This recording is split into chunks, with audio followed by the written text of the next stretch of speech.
Baik, ini materi yang sudah kita share banyak di minggu kemarin, yaitu terkait dengan keselamatan dan kesehatan kerja atau K3 konstruksi. Sudah kelihatan ya di screen Anda? Sudah, Pak. Sudah, Pak. Ya. Sudah. Terkait dengan K3 konstruksi ini sangat penting ya dalam sebuah proyek dan berlaku untuk proyek apapun sebenarnya ya. Di antaranya adalah proyek konstruksi, di mana kegiatan proyek ya terkait dengan konstruksi ini tentunya banyak hal-hal yang harus kita jaga dan kita antisipasi ya, terkait dengan keselamatan dan kesehatan kerja. Bagaimanapun yang namanya keselamatan dan kesehatan kerja itu merupakan hal yang paling utama ya. Jangan sampai kegiatan konstruksi ini mengabaikan kesehatan dan keselamatan kerja atau istilahnya terjadinya kecelakaan kerja ya. Jadi harapannya proyek yang berlangsung itu zero accident ya, tanpa adanya kecelakaan. Ini sangat penting karena istilahnya keselamatan jiwa dan nyawa itu istilahnya tidak bisa dinilai ya. Jadi itu yang paling utama. Jadi jangan sampai karena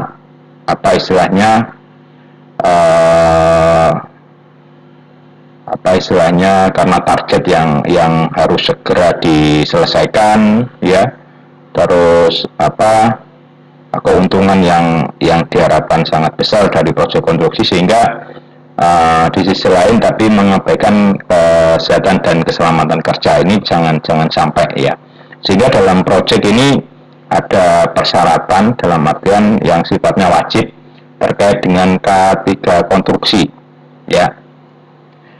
Untuk kegiatan proyek apapun ya, dalam artian baik pada skala kecil maupun besar. Tapi memang untuk ketika secara formil itu istilahnya dipersyaratkan untuk proyek-proyek yang cukup besar. Namun di proyek kecil pun namanya K3 itu ya harus juga ya, dan biasanya di anggaran biaya ya itu sudah ada terkait dengan K3 konstruksi, karena ini sudah merupakan persyaratan mutlak ya.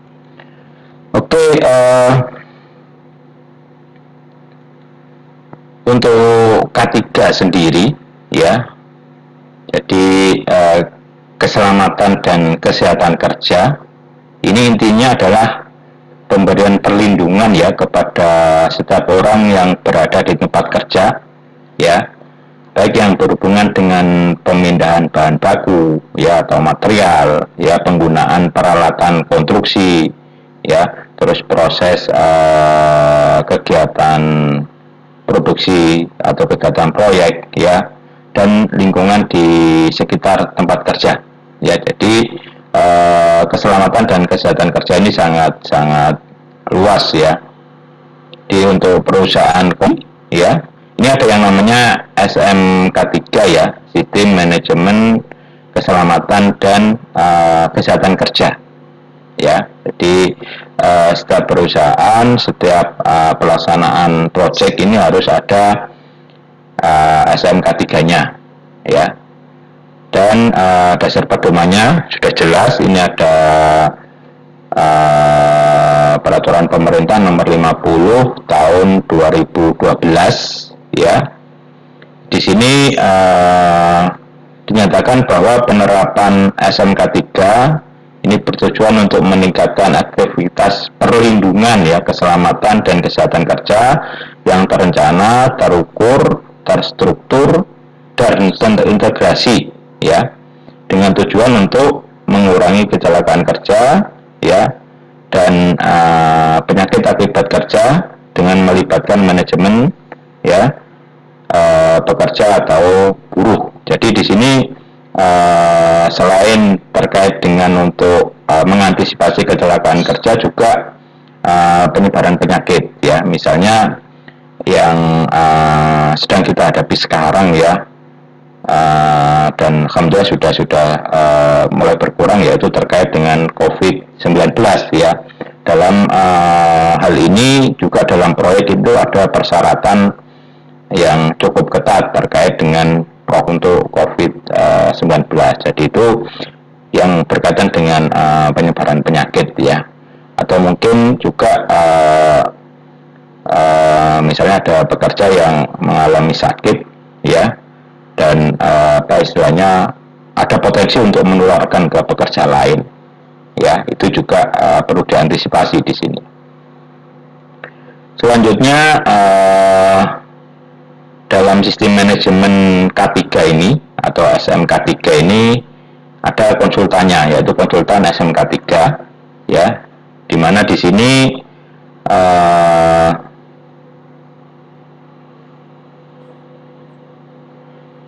di perusahaan ya akan dilakukan audit ya secara periodik begitu ya, terkait dengan SMK3 ini ya,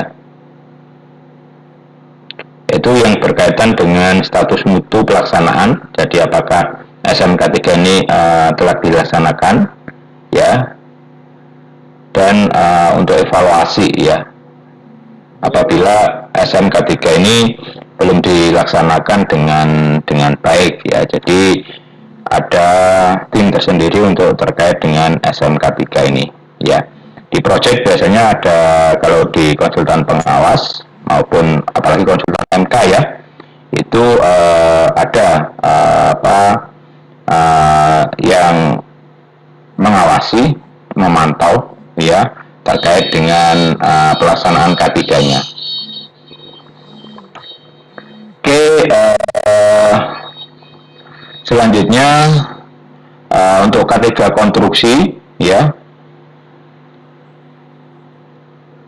ini ada prinsip-prinsip ya, kerja sesuai dengan proyek ya.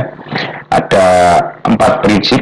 Yang pertama berkaitan dengan kelengkapan administrasi ya. Yang kedua penyusunan untuk safety plan ya. Yang ketiga pelaksanaan kegiatan K3 di lapangan, dan yang keempat perlengkapan dan peralatan ya. Jadi administrasinya harus ada, dan safety plan-nya juga harus jelas ya, hingga pelaksanaan kegiatan di lapangan juga dilaksanakan dan harus ditunjang oleh kelengkapan dan peralatan K3 ya. Oke, selanjutnya untuk kita jelaskan satu persatu untuk kelengkapan administrasi K3. Jadi K3 ini harus istilahnya dilengkapi dengan kelengkapan administrasi. Yang pertama ada pendaftaran proyek ke Depnaker setempat ya. Terus pendaftaran dan pembayaran asuransi tenaga kerja atau ASTEK. Jadi semua pekerja yang ada di proyek itu telah diasuransikan ya. Terus pendaftaran dan pembayaran asuransi lain yang disyaratkan ya. Terus izin dari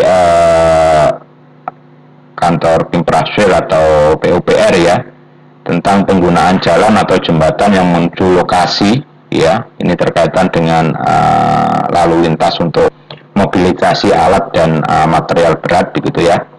Terus keterangan dari instansi yang berwenang ya, terkait dengan penggunaan alat ya, terutama alat-alat berat ya. Dan yang terakhir pemberitahuan kepada lingkungan setempat ya, atau pemerintah setempat ya. Ini terkait dengan kelengkapan administrasi. Jadi ini bertujuan untuk bisa memantau dan memastikan bahwa K3 itu akan dilaksanakan dengan baik ya. Terus yang kedua penyusunan safety plan ya.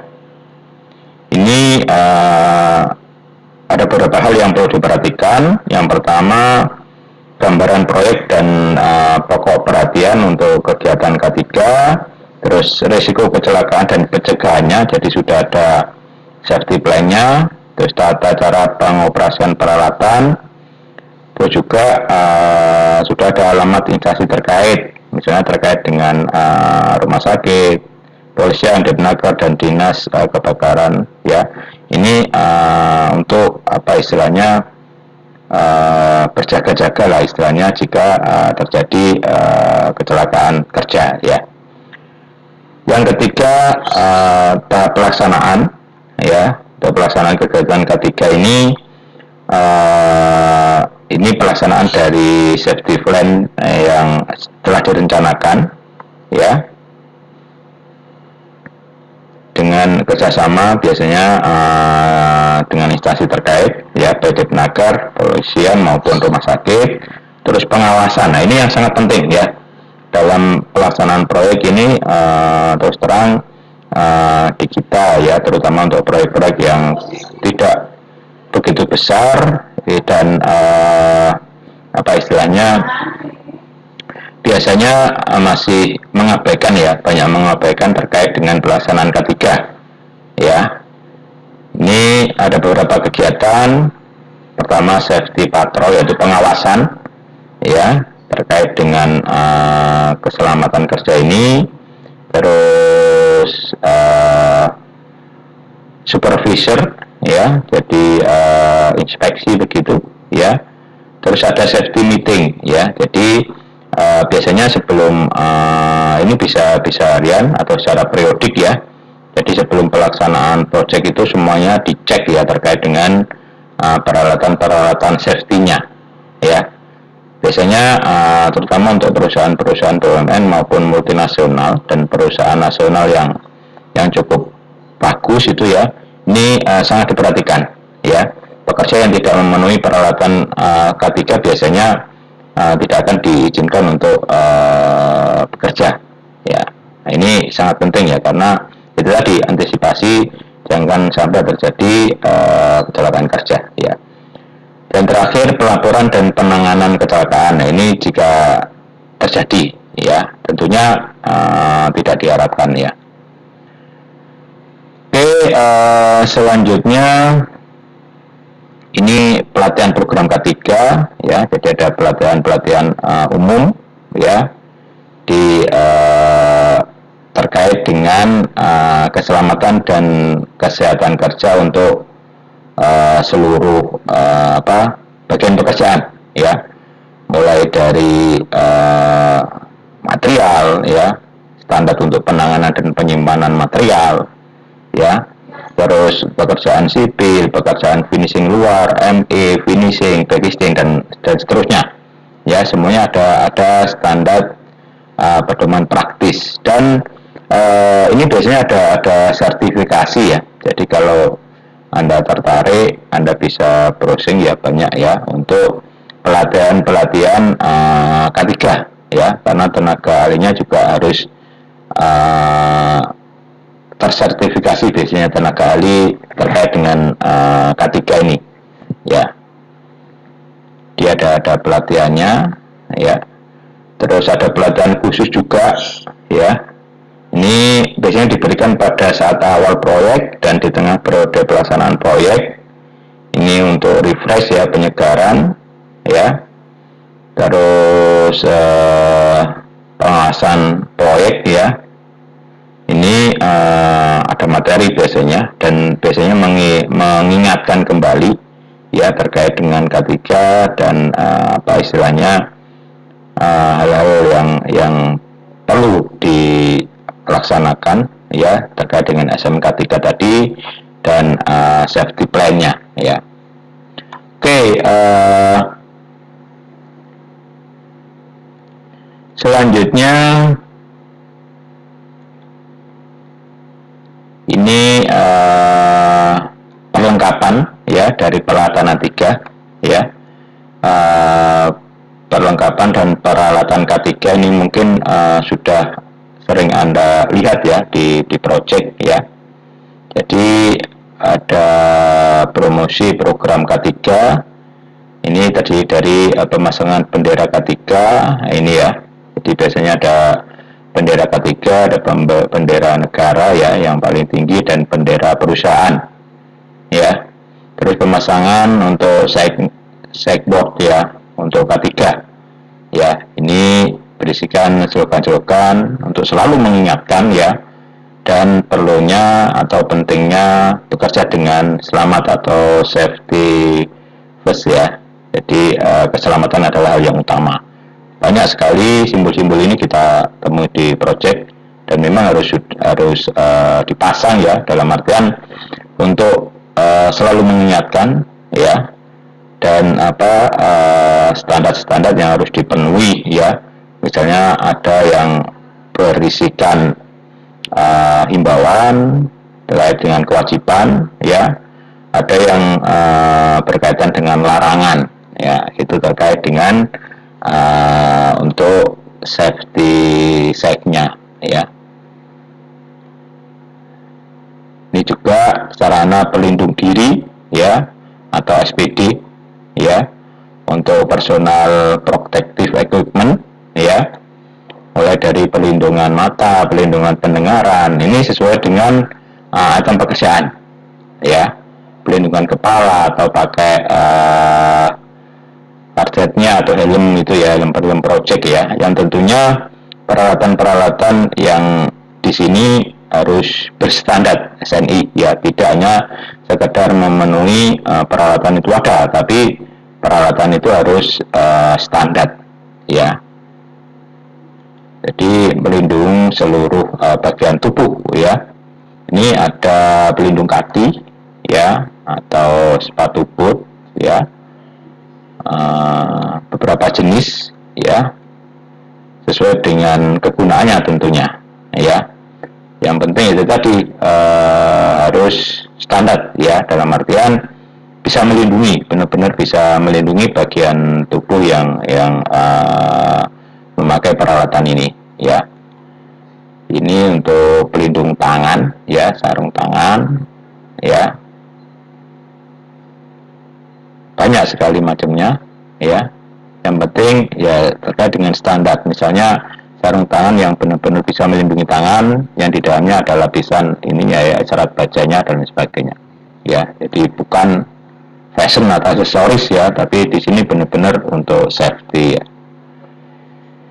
Ini untuk pelindung biasanya pekerja yang berada di ketinggian ya, pelindung bahaya jatuh atau full body harness ya, refracting lines ya. Ini juga ada dan perlu selalu dipakai ya. Tapi memang ya, kalau kadang ya untuk pekerja-pekerja kita yang terutama yang dari daerah dan tidak pernah istilahnya mengikuti pelatihan dan lain sebagainya, biasanya justru peralatan ini dianggap istilahnya mengganggu begitu ya, padahal tujuannya adalah untuk safety ya. Dan itu yang seharusnya mulai kita laksanakan, bahwa keselamatan adalah hal yang utama ya. Jadi misalnya di sini reflecting lifelines ya, pengencang tali kaitan ya, komponen yang digunakan untuk menjaga agar tali pengikat tidak terlalu kendur. Tali tersebut akan memanjang dan memendek secara otomatis ya, jadi memang peralatannya sudah standar ya. Ini untuk sarana peralatan lingkungan. Ini ada tabung pemadam kebakaran ya, ada penangkal petir, ada pagar pengaman ya, jadi pagar proyek itu biasanya. Terus pemeliharaan jalan kerja dan jembatan kerja, jaringan pengamanan pada bangunan tinggi ya, tangga, peralatan P3K dan sebagainya ya. Jadi ini harus ada ya, dan harus benar-benar siap ya. Ini terkait dengan rambu-rambu peringatan ya, di seluruh area yang mempunyai potensi untuk bahaya, misalnya peringatan bahaya dari atas, misalnya ada pekerja di atas ya yang berpotensi untuk jatuhnya material dan sebagainya ya, peringatan bahaya longsoran, peringatan bahaya api ya, peringatan terkait dengan tersengat listrik dan lain sebagainya ya. Ini petunjuk ketinggian ya, nah, misalnya tinggi maksimal berapa sehingga tidak kepentok dan lain sebagainya ya, larangan memasuki area tertentu ya, larangan merokok, larangan membawa bahan-bahan bahaya dan sebagainya ya. Jadi ini rambu-rambu ya yang ada di proyek. Baik, demikian nih tadi terkait dengan K3, dan nanti akan kita lanjutkan untuk sesi selanjutnya. Untuk sesi selanjutnya nanti kita akan fokus terkait dengan kisi-kisi untuk UAS ya, kisi-kisi untuk UAS. Nanti akan saya sampaikan ya apa yang harus Anda persiapkan untuk ujian tulis minggu depan. Oke, sementara itu kita sesi 1 sudah mau habis. Silakan Anda bergabung lagi 5 menit lagi. Sekian untuk sesi 1 ya, saya close ya. Silakan nanti bergabung kembali.